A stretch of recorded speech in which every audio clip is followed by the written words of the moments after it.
All right, everybody, welcome back to another episode of Word with Ty Brownlow. I am your host, Ty Brownlow. Remember, no one is worthless, no story is worthless. Today, ladies and gentlemen, hey, very special guest for you, but we're going to answer this question. Can doing nothing help discover your truth? Can it? We're going to answer that question. Today, my guest joining me all the way, Minneapolis, y'all. Okay, come on now. Y'all got to put your hands together. Midwest. And for Minneapolis. Yes. All right. Okay. But joining me is Miss Jeanine Thompson. Thank you. How are you? I am fantastic. It's wonderful to be here. Thanks for having me. No problem. No problem at all. So, as I open up, can doing nothing help discover your truth? You are the author, along with being a speaker and a transformational coach as well. But you are an author of the book 911 from Your Soul. Can you talk to us a little bit about this book? Yeah, absolutely. So let's begin with what is a 911 and how I describe a 911 is either this deep restlessness or yearning, or maybe a challenge or crisis, but something is asking you to change who you're being in the world, how you understand yourself. Sometimes it feels like you're forced to change. Maybe you have a change in your job or a relationship or health, or other times you just know it inside, like something's off, something's missing, and you don't know what it is. But at the core of a 911 is what I call a magnetic pull within. You are drawn inwards, and maybe for the first time in your life, you start to ask different questions. And these questions keep bubbling up and you can't ignore them. Sometimes we have things off in life and we're like, now is not the time. I'll get to it later. It is not the time. But when a 911 starts emerging, you can no longer deny it or ignore it. And at the heart of a 911 is a search for what's sacred. What is sacred for you? What's sacred for you? What's sacred for you in your life? What's sacred for you in your relationships, in the world? So life is speaking, and it often feels, well, I believe it's the greatest invitation you'll ever receive, but it's masquerading as the details of challenge or crisis. Ooh, okay, all right, Jeanine. Look, I love that. I love that last part, because, let's just talk about it for a second, change and, or as you say, the magnetic pull from within. Yeah. And I talk about this from time to time about mindset, sometimes how it's hard to break a certain mindset if you truly want to grow. And if you've been embedded in a particular type of, well, I'm going to use the analogy of plants and soil. So if I'm a certain type of plant and I know I want to blossom to become this like beautiful plant that, this flower that I know I can be or what have you, these weeds around me are just like trashing up the place, and it just won't allow me to be my best self. Eventually they're going to try to choke me off and I'm going to die and wither and become a weed, myself or what have you. So it's like funny that you say that because I don't think people really truly understand how hard that is. And sometimes, as you said, how uncomfortable it can be. Absolutely. And life is asking you to change. And when I went through my own 911, I didn't want to change. And so, that often is the case. But I want to go back to a moment to your weed analogy, because I'm so struck throughout the book. There are a segment to each of the 7 principles. I call it the soul solution. And it's soul, mind, heart, body, service, gratitude. What am I missing? Love. And in all of those principles, there's an earth view. So the earth view of mind is we've got 70,000 thoughts a day. So sometimes it feels like that busy brain is just like, please give me a break, you know? So 70,000 thoughts a day. And in an earth view, the thoughts are usually fear-based. What can go wrong? What if this happens? What if that happens?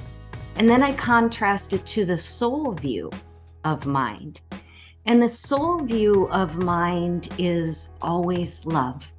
So we know in the soul view, even though our mind is whipping up these stories that sometimes get in our way, if we just center and touch in with our soulful self, we'll know that thoughts most often aren't true. Out of the 70,000 thoughts a day, 90% of them we think again, and they're not necessarily true. And a soul-based mind thought will always say, hey, you've done hard things before. You've got this. You can do it. You fall. We all do. Get back up. There's more to you. I've got you. And so there's in each of the chapters, there's an earth view of how we're conditioned to think of something. And then there's a deeper truth of our soul that is wise and infinitely capable. And that's who we all are. Earth view and the soul view. Oh, yes. Yeah. Look. Yeah. And our goal, of course, is while we're navigating Earth School, we got to crack the code on more quickly returning to the truth of the soul view. You know, it's real easy if you turn on the news to just get bogged down into an earth view that is not the whole view of life. Okay. Look, I'm gonna stop. I'm gonna No, we're not gonna stop. No, okay. Yeah. Well, look. All right. I don't know how much time we have. We had about a good 40 minutes or so. So it's cool. All right. But it's so funny that you say this, you know, because I've had people talk about doom scroll. And basically what doom scrolling is, what's the first thing you do when you get up in the morning? You grab the phone. All right. You're like scrolling through your phone. Yep. You don't want to come across anything happy or, you know, anything that's going to brighten up your day, maybe pep you up. Sometimes, but most of the times, no. You know, we're looking for something negative. If we posted something, sometimes, you know, a person may respond to our post in a way that we may not like. And now that sets us off. And that may set us off for sometimes half of the day. For some of us, it may be for the full day itself. But, you know, the earth view, you know, we get consumed. Absolutely. And it's so easy. It's seductive, right? So we got to be really clear with our choices. But you know, that really is the heart of the book is even if you're not in a 911, it is how do we live the greatest possibility of who we came here to be. And that's all about tapping into our soulful self, you know? And if soul isn't a word that resonates with people, totally okay. There's a word in Greek philosophy, Aristotle coined it, called entelechy. Entelechy just means realizing your potential. So it's the entelechy of an acorn seed to become an oak tree. It's the entelechy of a caterpillar to become a butterfly. Well, we too, every single one of your listeners, and you and I and everyone we know, has an entelechy. I happen to call that soul, but we don't even have to label it. We've got this essence alive and available in us now, and it's knocking on our door with a 911 saying, "Yoo-hoo, there's more for you." Well, speaking of which, and I'm so glad, you know, that we're tapping in, but you have something called stillness, or you have a thing called stillness. What is stillness? You know, stillness to me it's a practice of going inward. And it's shifting our awareness. Most people spend their day in their 70K, in the 70,000 thoughts rolling around. So they're stuck in their head, or they're stuck looking external. So in stillness, we deliberately shift from our head down to the core of our being. And I can walk you through how to practice stillness later, but I always tell people, like, if you put one hand on your heart and one on your belly, we follow touch in the body. So it helps us get out of our head, and it brings us back into the core of our being where the wisdom exists. So stillness is simply going inward, it's listening, and it's your gateway to the highest potential of who you are. It's the gateway to untapped, vast intelligence that every single human being has. Okay. All right. So let's talk about the benefits of being still. What are the benefits of being still? Well, since we've got a short amount of time, I'll keep it to 5, but we could have a great chat about this. But listen, I think one of the most important benefits right now is clarity. When we are still, we can discern our truth. My goodness, it's a beautiful and also noisy world right now. The news has an opinion, your neighbors have an opinion, your families have an opinion, social media has an opinion. And one of the hardest things we've got to learn is how do we discover our own truth? And so in stillness, we get clarity. What's my truth? The second thing I referenced before is its access. Ever available all day long, right within us. If we're not stuck in our 70K, we've got access to we've got access to solutions to our problems. We've got access to creativity to find a new way around things. We have got access to new business ideas, to whether or not we should go to dinner tonight. It just gives us access to the truth that's seeking to be birthed through us. The third thing is alignment. When we're still in that centered pause, we got a shot to choose higher quality thoughts, choose soul view thoughts. We got a pause to speak with love and act with love. So we can be aligned with the best of who we are. The fourth one is we get a rest and renew. All day long we're bombarded. We're bombarded with information, with noise, with everything. And if we can just close our eyes, I tell people 30 seconds. Like, I'm not asking for a ton of time. Let's start with 30 seconds. And we give our brain a rest. It's really important that we close our eyes, because all day long our eyes see stuff, our senses get flooded. So we rest, and then we get to rejuvenate in that tranquility. And then we get to reemerge on purpose. Most of us aren't on purpose when we walk through our day. And the last thing is presence.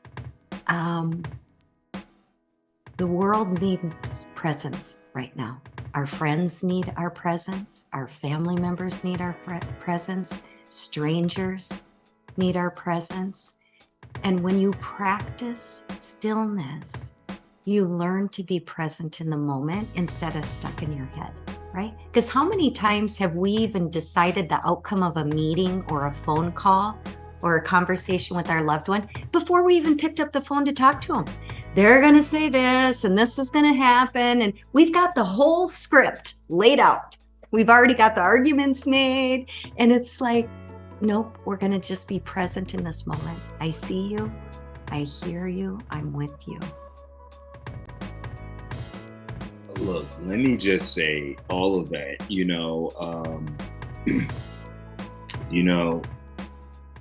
and it pretty much, as I was talking about mental health and dedicating my platform to that. Yes. So as you said, 70,000 thoughts a day. All right. Some more, but on average, 70,000 thoughts a day. And that's a lot to really take in, Yeah. and we don't really understand the amount of energy, it takes to think of all these things. Yes. B, to actually, walk around and function to do other things while we have these things going on in our brain.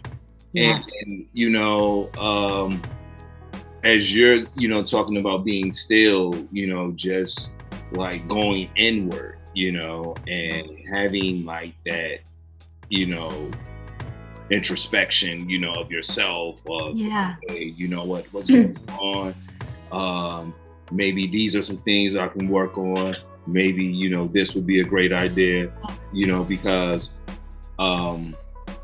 as we, go back to, what we talked about earlier, just trying to have that mindset, getting out Yes. of that mindset, like digging and trying to like blossom and become the better person, that can just be hard when we're bombarded with stressful things.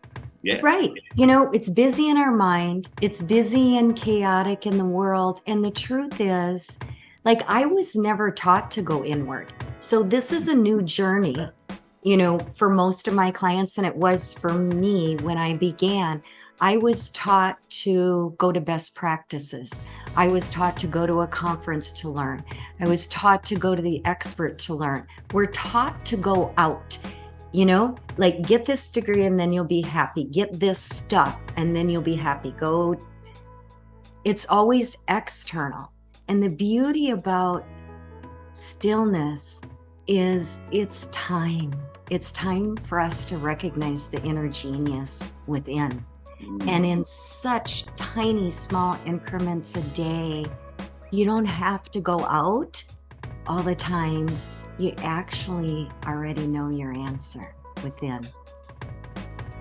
Look, oh my God. Jeanine, Yes. I can't tell you how many times I say that constantly.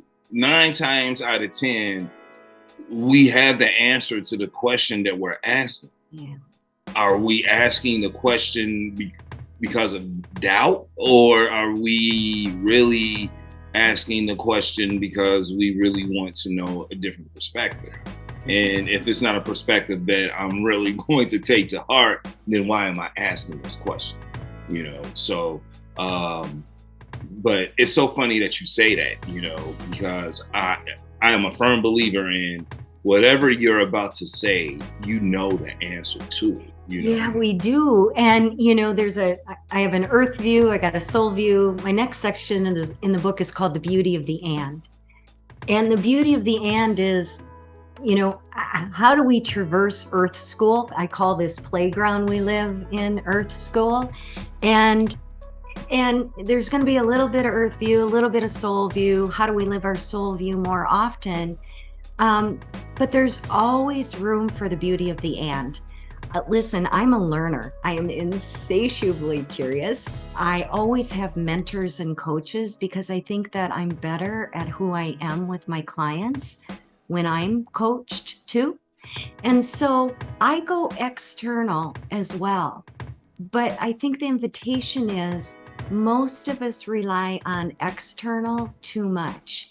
And I would love for people, go get an external point of view, but at the end of the day, there's only one source that's going to know what's right for you.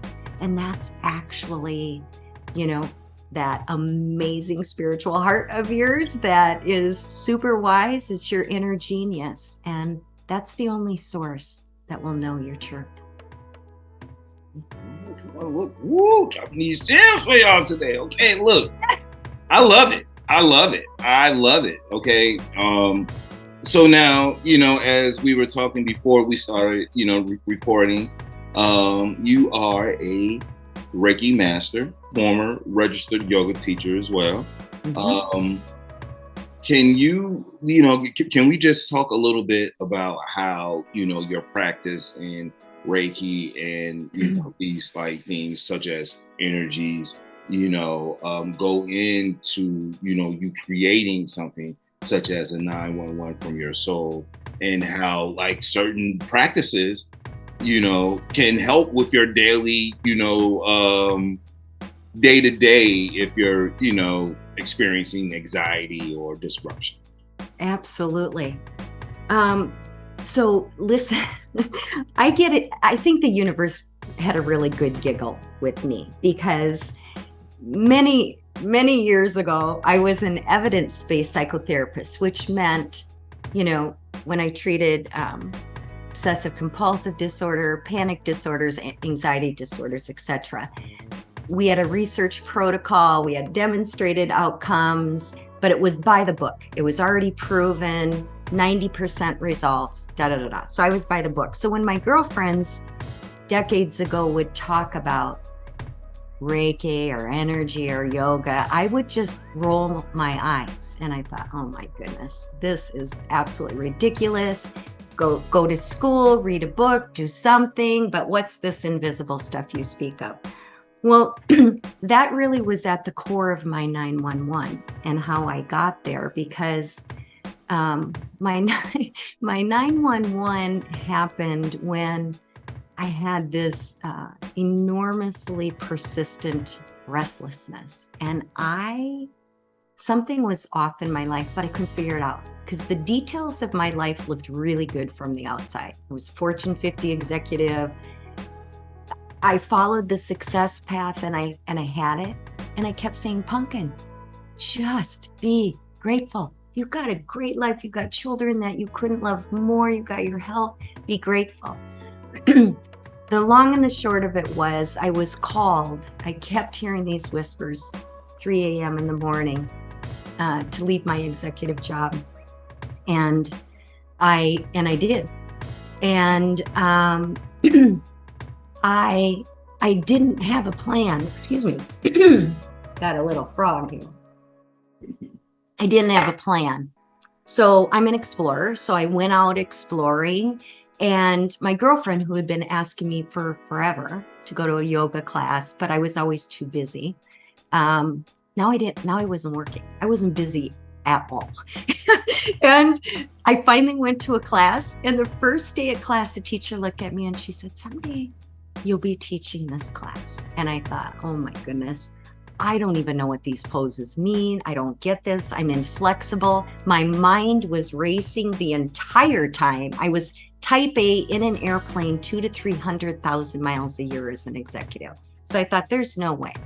But I kept going back, and literally in a couple of months, I entered a year-long study for a registered yoga teacher. And that was the first time in my life where I was taught about mind, body, and spirit. In graduate school for psychotherapy, I knew about mind and I knew about my body, but I didn't understand the union of mind, body, spirit.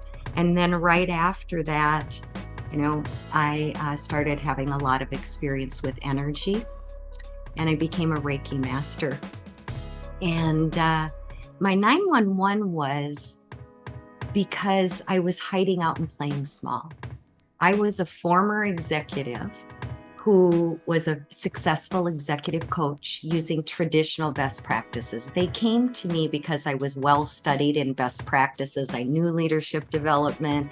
I knew, management of P&L, like I knew the business side from being an executive.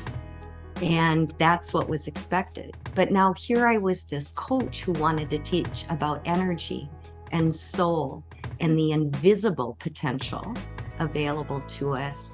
And I was scared. And a lot of times when you have a 911, you're scared to live some of your truth out loud, or you think you're not ready. So I was stepping on my own garden hose, and it just about tanked my business and just put a lot of stress in my life. And finally, through these 7 principles I created in the book, I found a way to say, no, this is what the world needs. We need coaches who do best practice leadership development. We need those because it speaks to many people. But we also need a whole new set of coaching that helps people connect inward and do our invisible untapped potential of the soul and use the best of science. So I bring energy and even yoga poses into my sessions if clients are open to it. But if they're not, even the soul view, all of that's energy. You know, you can't see it, but we know it, right? We know energy. If you go to a store today, you go to the grocery store, I promise you, if you stand in line, you'll be thinking, that person's had a really bad day. And they didn't say anything, but it was their vibe.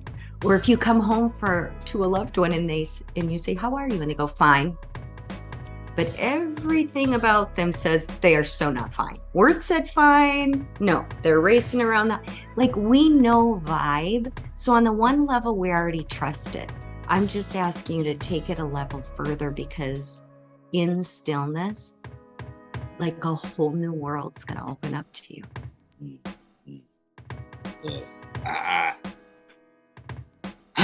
Look, I just love everything you're saying, because I believe in, being whole, Yes. And I mean, if it's mental health, spiritual health, emotional health, physical health, financial health, what have you, being whole, a lot of times you just want to spend time on the mental health aspect of it. Mental health, which is great. Yes. I mean, that's the avenue I'm going into, but we also have to look at the humanity side of it. Absolutely. And I like what you said. Hey, I had this great career. I'm doing this, I'm doing that. But at the end of the day, man, they want me to go teach this yoga class. Please, no way, no how. Not from this person. I mean, I'm like, Right. Do you understand how busy my brain is? There's not a chance that I can do this. And I was super inflexible. I looked at, I'd have to sneak a peek at my neighbor's mat because I didn't know the poses. And then my mind, my earth view mind, was on hyper criticism. It's like, I've never been so unprepared, so terrible at something. But the thing is that my heart spoke a lot louder than my thoughts. And I knew that there was something in graduate school, we weren't taught about holistic health back then. I'm dating myself a little bit, but 35 plus years ago, that was not the focus. Now today, I think it's better, but we still underestimate we're whole beings. You just referenced it before, and I couldn't agree with you more. I mean, well, you want to talk about the holistic side of things, and I know it's been around forever, but lately, I would say within like the past few years, I think even now it still hasn't reached the heights that it should, but at least it's being accepted a little bit more now than what it used to be. But no, like, you have to have the spiritual side. And it's funny that you say, like when you were in grad school, coming out of grad school, the spiritual side of things. I mean, even now, as a grad student, studying mental health counseling, we don't really talk about the spiritual side of things. Yeah. And 9 times out of 10, I think we spend a lot of time trying to label ourselves to be in this one specific lane that we totally forget about the total spectrum of things. Like, hey, yes. You know what? I need elements from the physical, the emotional, the spiritual, financial. Of course, they're going to provide that. Energetic. But yes. We're a multi-layered human being, so boy, I applaud you though, that even if they aren't teaching that in the curriculum, you clearly, you speak about it, you pursue it on your own. So well done. For me, I didn't have that knowledge then. And then when it came to me, like I said, I started playing smaller. I thought I better do what was acceptable for an executive coach, not somebody who sounds woo-woo. And now, of course, I'm like, wow, there couldn't be a more important time in our history, I think, for us to embrace all of who we are. Yeah. Hey, embrace love. As you said, love. Yes, love is, we must shift from the love of power to the power of love. And I know people say that all the time, but I wrote a whole chapter on love. One of the whole principles is love. It's in every single chapter. Love, I honestly believe, is intelligent. It's intelligent. We can ask love questions. And if we go into stillness, we will get an answer.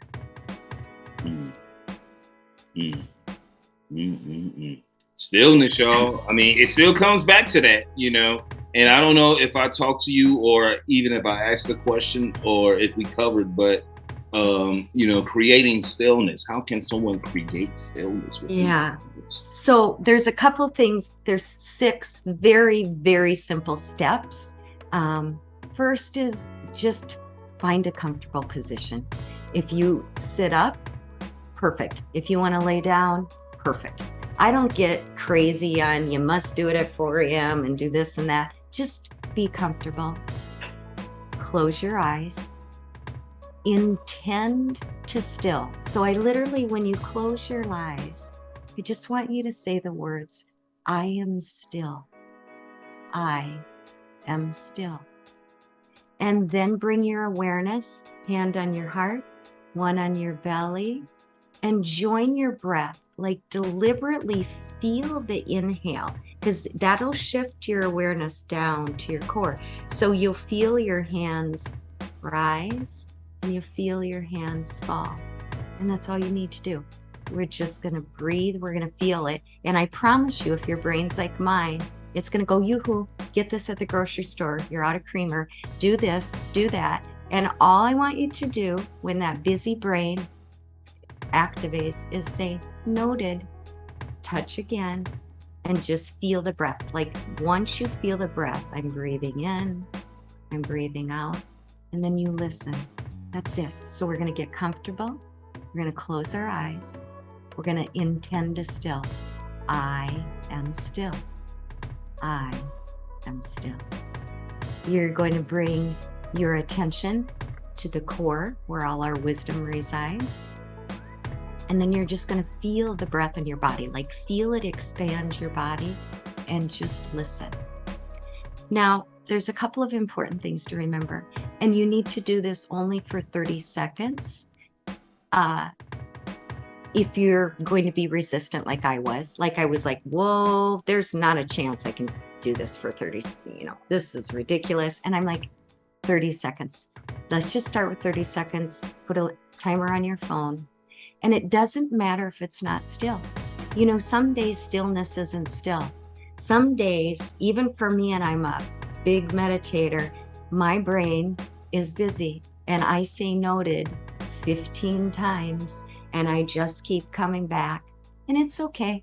That practice maybe wasn't silent, but I still was still. So 30 seconds to 2 minutes. And then of course, if you're doing this longer, I might do this 15 minutes, 20 minutes. You can do it anywhere. You can do it in the middle of chaos, because stillness is also an energy. So if it's a family, let's say you've got a busy family and it's loud and chaotic or whatever's going on, or you could still choose to be in the center of all of that noise and choose to be still.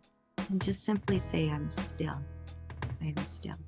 But I would love it if people would practice at least one stillness in the morning, one at night. And ideally, if you could sprinkle, it's 30 seconds. It's a beautiful thing to do before every phone call. or every meeting you might have, or every important interaction with a loved one, if we just still close our eyes and breathe, I promise you your body will dial down and you'll emerge more thoughtful and wiser. Sometimes you'll get a download in that stillness.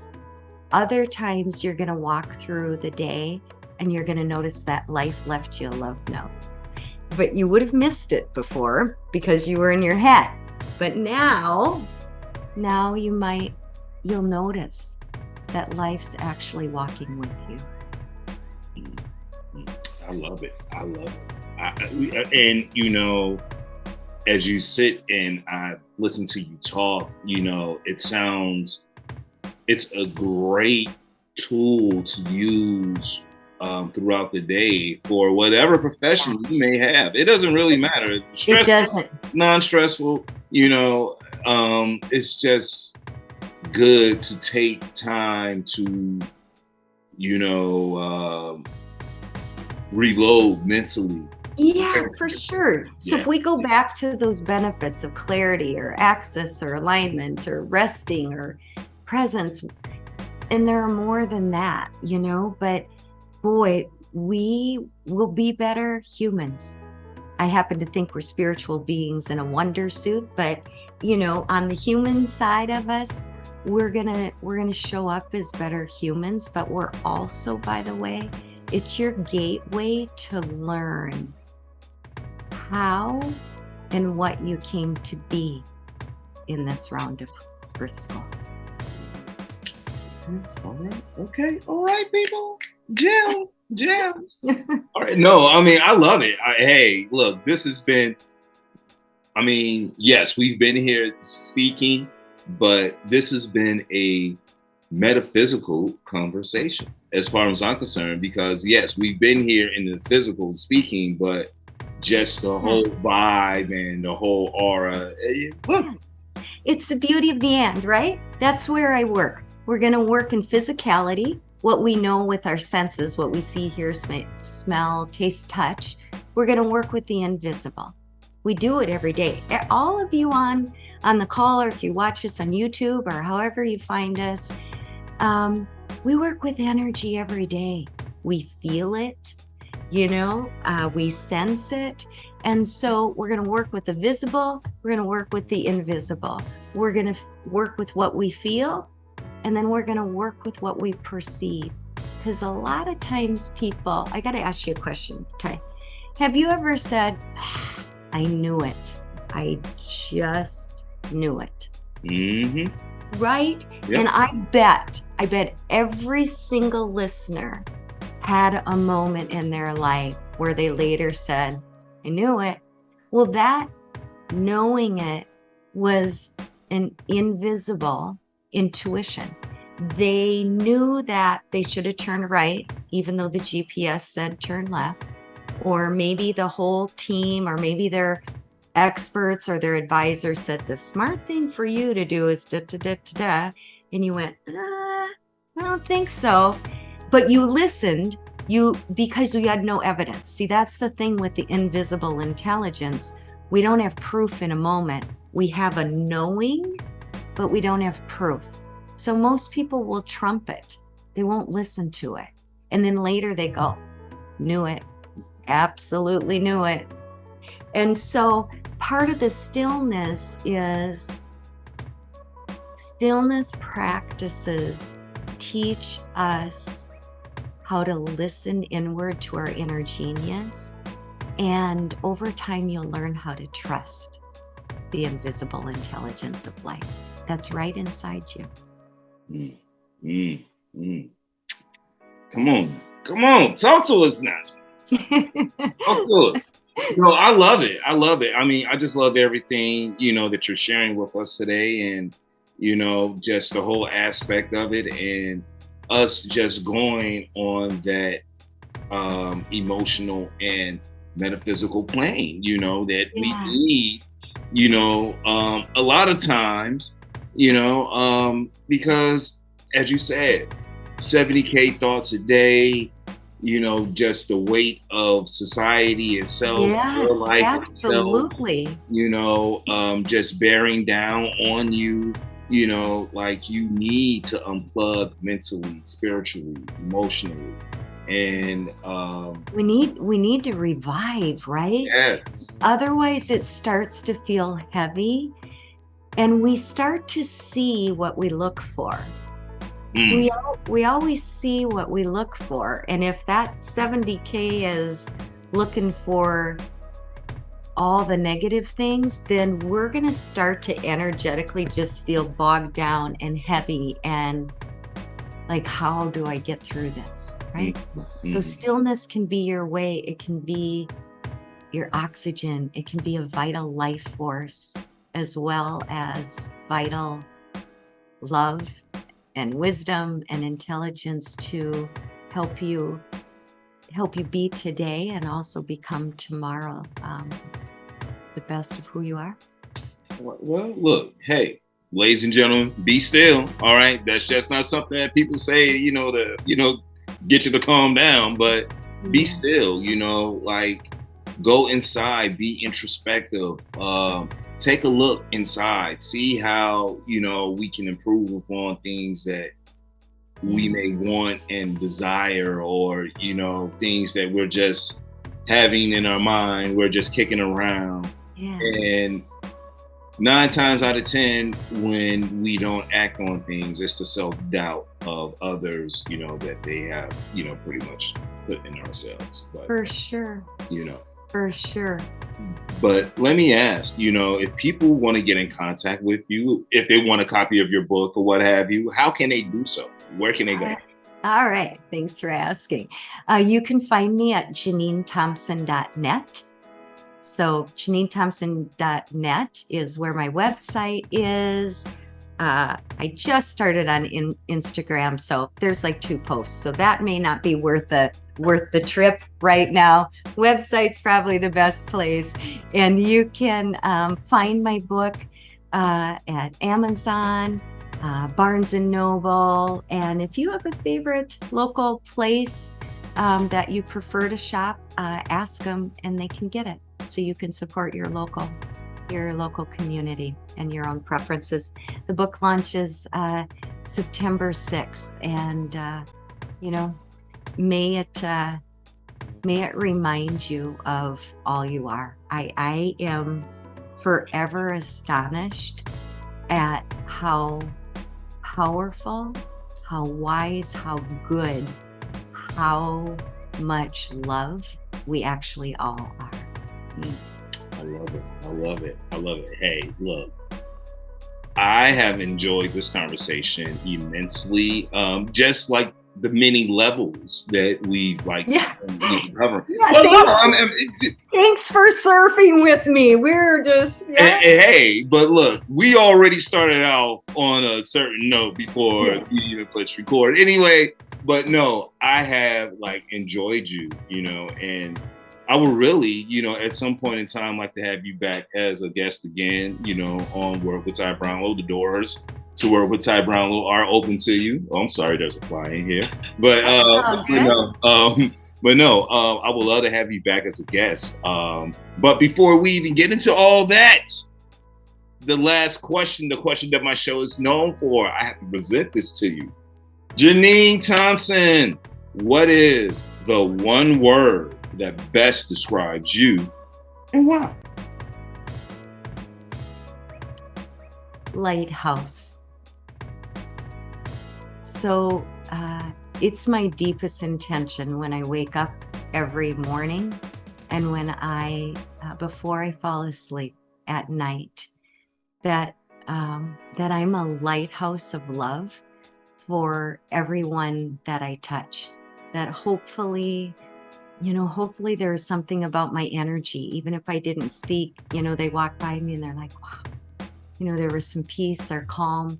I would hope that they would feel like that I saw them, that they mattered, that they were loved, and that I always lead with grace. So to me, it's being a lighthouse of love. Okay, all right, lighthouse. Well, look here, beacon. I'm going to go beacon. All right. I mean, because at the end of the day, lighthouse, beacon, you're still being. Yes, because you wanted one word. In classic Jeanine Thompson, I don't follow rules. So, you know, it's only classic I end this way. Good That's your God. word. And you know what? That is your, no, but I love it. Man, I just love it. You know, I just love your meaning behind it. Because at the end of the day, that's what it is, and that's what you are. And well, thank you. Hey, yeah, there it is. Okay, all right, y'all. Look, but once again, seriously, I thank you for blessing my platform. Thank you for coming on, sharing with us, you know, about stillness. You know, and look, ladies and gentlemen, September 6th, you know. 911 from your soul. We talked about it. We talked about many different aspects, being still. All right. How doing nothing can help discover your truth. Okay. So this isn't her last time, but until the next time, I just want to thank you, seriously, you know, Jeanine Thompson, for coming on and blessing us with your presence. You know what? It's been a great joy. And thank you for shining in the world the way that you do. It matters. Thank you. Thank you. Thank you. And on that note, ladies and gentlemen, man, I've been Ty Brownlow. This has been Word with Ty Brownlow. Remember, no one is worthless. No story is worthless. You can follow me all social media platforms, Word with Ty Brownlow, or you can go to my website, tybrownlow.com. Definitely get this wonderful conversation, plus other great conversations as well. Jeanine Thompson, we are out. Peace, people. Bye-bye.